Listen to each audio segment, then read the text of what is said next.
अभी तक गर्मी छुट्टी की भरपाई नहीं की गई, उल्टे अवकाश में कटौती की जा रही है। शिक्षकों को अगर असहज रखा जाएगा और शिक्षकों को अगर ऐसा उनके मन में बिठाया जाएगा जो कि हम आपको टारगेट करके ये सब कर रहे हैं, तो ये कतई अच्छी बात नहीं है। वेतन कटौती कर ली गई, उसके बारे में कहाँ विभाग कुछ कर रही है? कौन ऐसा दुनिया में कहाँ ऐसा नियम है जो कि एक दिन के लिए अगर अनुपस्थित थोड़ी देर के लिए होंगे तो 7 दिन की वेतन कटौती कर दी जाएगी? आज शिक्षण प्रशिक्षण के नाम पर अरबों करोड़ों रुपए का घोटाला हो रहा है। दीपावली और छठ आने वाला है और इसको देखते हुए अवकाश की लगातार शिक्षकों के द्वारा खासकर मांग की जा रही है कि अवकाश को बढ़ाया जाए। ऐसे में 6 तारीख को एक दिन का अवकाश जो है बढ़ाकर दिया गया है, लेकिन शिक्षकों के द्वारा यह कहा जा रहा है कि जो दीपावली में छुट्टी दी जानी चाहिए वो छुट्टी नहीं मिल पा रही है। ऐसे में बाहरी काफी ज्यादा बिहार में शिक्षक बहाल हैं जो एक दिन में न घर जा सकते हैं न कहीं कुछ कर सकते हैं। ऐसे में हमारे साथ बात करने के लिए जदयू संजीव सिंह है। कल बिहार के मुख्यमंत्री नीतीश कुमार से भी इन्होंने मुलाकात की है और अवकाश को लेकर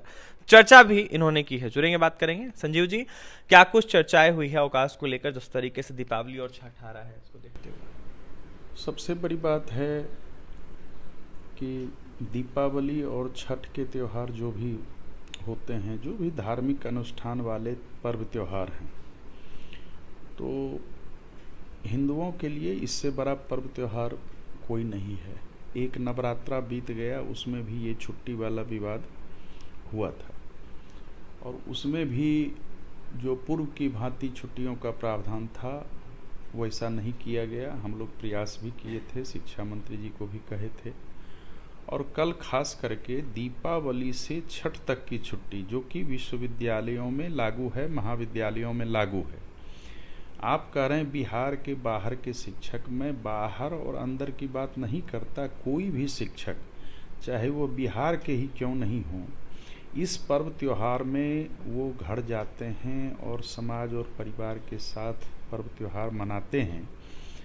और उसको नई शिक्षा नीति के नाम पर, तो शिक्षा के अधिकार अधिनियम के नाम पर, तो देश में कौन ऐसा, एक संविधान से ऊपर तो कुछ नहीं है। अब उसमें हम पर्व और त्योहार को उस नीति से क्या जोड़ेंगे? आप तो अवकाश के बारे में विभाग तो सही बात कह भी नहीं रही है। अभी तक गर्मी छुट्टी की भरपाई नहीं की गई, उल्टे अवकाश में कटौती की जा रही है।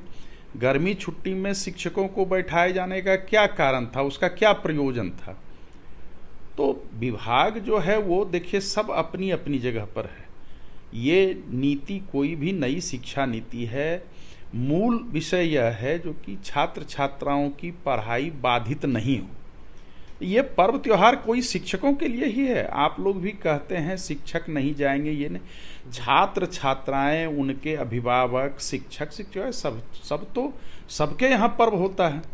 तो ये पहले भी होता था। ये मुझे बहुत ही आश्चर्य लग रहा है कि पहले इसी का इंटरप्रिटेशन कुछ और था, इसको किसी और ढंग से परिभाषित किया जाता है। आज क्या हुआ जो कि शीर्ष पर बैठे पदाधिकारी इसको दूसरे ढंग से परिभाषित कर रहे हैं, ये तो सही नहीं है।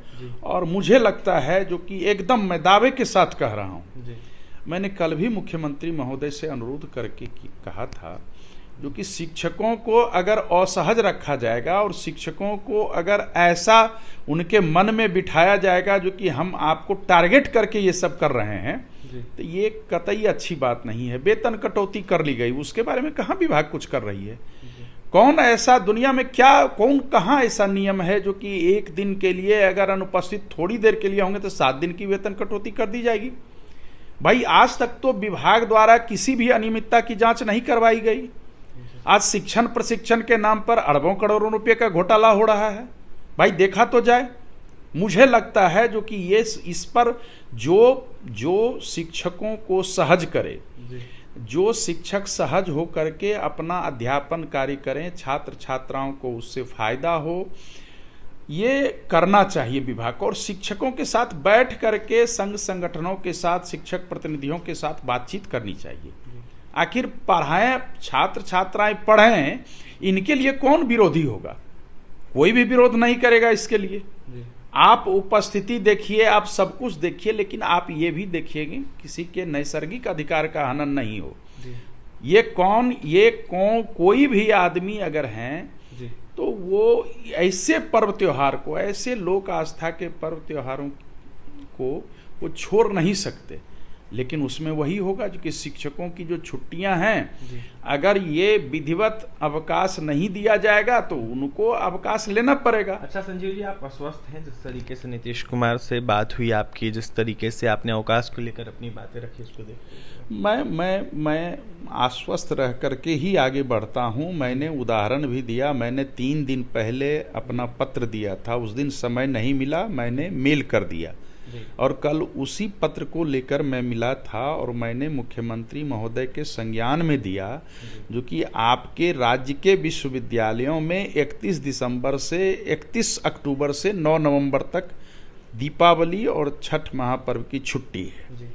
और विद्यालय में पर्व तो सबके लिए है, तो विद्यालय में ऐसा क्यों है?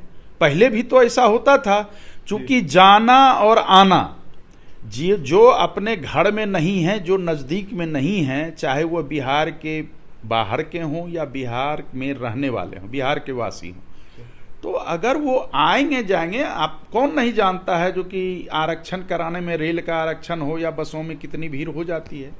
तो लोग तो अपना एक कार्यक्रम बनाते हैं इतने बड़े पर्व त्योहार में, जो कि हम जाएंगे भाई, इतनी तारीख को आएंगे। मात्र 1 दिन की छुट्टी खरना दी गई। अब बताइए, जो कि 5 से शुरू है, 5, 6, 7, 8 छठ का पर्व है। दीपावली एक दिन नहीं होता है, दीपावली में घर को साफ सुथरा रखा जाता है। दीपावली से छठ तक का पर्व इसीलिए कंटिन्यूटी में देखा जाता है, उस नज़रिए से देखा जाता है। तो मैंने तो कल अनुरोध किया है, अब मैं अपेक्षा भी करता हूँ जो कि भाई विश्वविद्यालय में जब यहाँ भी पहले दिया जाता था तो उसी के अनुरूप निश्चित रूप से अवकाश का निर्धारण हो। क्या कुछ कहा? उन्होंने कहा ठीक है, देखेंगे। पदाधिकारी को बुलाया, वहाँ जो पदाधिकारी प्रधान सचिव थे उनको बुलाया, उनको उन्होंने दिया तो कहा देखा जाए, जो इन्होंने कहा है ये छठ पर्व निर्बाध रूप से दीपावली से छठ तक लोग मनाएं, तो ये इनका कहना है, इस आलोक में देखा जाए। संजोग बस वहाँ अपर मुख्य सचिव नहीं थे शिक्षा विभाग के, क्योंकि वहाँ भी हैं वो, लेकिन उस समय नहीं थे तो उनसे बात नहीं हो सकी। स्थानांतरण पदस्थापन पॉलिसी को लेकर क्या कहेंगे संजीव जी? लगातार आवाज उठाते रहे शिक्षकों की आप लोग। देखिए, वो तो उसके बारे में हम लोगों ने मंत्री महोदय से भी बात की थी। उसमें सबसे बड़ी बात है जो कि उन लोगों की विभाग की यह भ्रांति है, जो कि पहले जिला कहा जा रहा था, अब अनुमंडल पर हम लोग ले आए। प्रश्न ये नहीं है, प्रश्न ये है जो कि लगभग 8 जिले हैं जिसमें एक ही अनुमंडल है। दूसरी बात हम लोगों ने कहा था जो कि माता पिता को भी आश्रितों में रखें, वही जन्मदाता है और उनको छोड़ दिया गया है। ये तो बहुत बड़ी विसंगति है, बहुत बड़ी विसंगति है। दूसरा, पारस्परिक स्थानांतरण को भी उसमें रखें। ये एक ऐसी प्रक्रिया है जिसमें निश्चित रूप से कहीं भी कोई पढ़ाई बाधित नहीं होगी, कोई कार्य बाधित नहीं होगा, पारस्परिक स्थानांतरण का रहना चाहिए।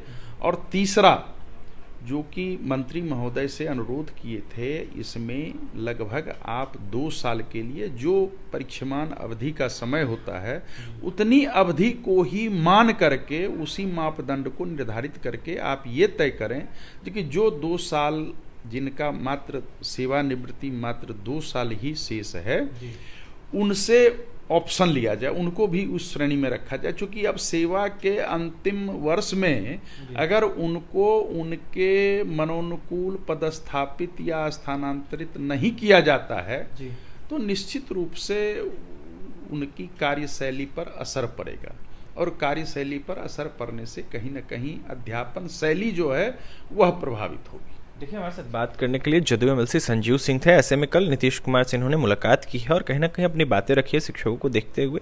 देखा जाए तो जिस तरीके से अवकाश का मामला है उसको लेकर चर्चाएं हुई है और ऐसे में नीतीश कुमार ने अपने अधिकारी को बुलाया है और कहीं ना कहीं कई सारे दिशा निर्देश उन्होंने दिए हैं। साफ कहा है कि जल्द से जल्द इसको लेकर निराकरण किया जाएगा। देखने वाली बात यह होगी शिक्षकों का दीपावली और छठ को लेकर अवकाश कितना दिन और बढ़ाया जाता है। ऐसे में स्थानांतरण पदस्थापन पॉलिसी को लेकर क्या कुछ कहते संजीव सिंह आपने सुना है। और भी तमाम खबरों के लिए बने रहे हमारे साथ। बहुत बहुत धन्यवाद।